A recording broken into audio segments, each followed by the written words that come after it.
வேலுண்டு வினை இல்லை. எல்லோருக்கும் வணக்கம். முருகனோட பக்தர்கள் எல்லாம் முருகனை வேண்டி சஷ்டி விரதம் எடுக்கக்கூடிய இந்த நாளில் முருகன் கையில் இருக்கிற வேலோட மகிமை பற்றி கொஞ்சம் தெரிஞ்சுக்கலாமா? வேல் ஞானத்தின் வடிவம், சக்தியின் சொரூபம். முருகன் வேறு, வேல் வேறு இல்லைன்னு சொல்கிற அளவுக்கு வேலோட மகிமை பற்றி நம்ம சொல்லிக்கிட்டே இருக்கலாம்.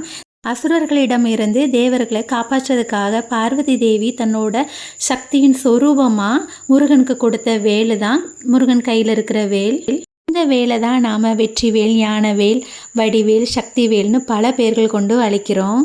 யானை வரும் பின்னே மணியோசை வரும் முன்னேன்னு சொல்கிற மாதிரி முருகரோட பக்தர்களுக்கு ஏதாவது ஆபத்துனா முருகனோட வேல் தான் முன்னாடி நின்று காப்பாற்றுமா.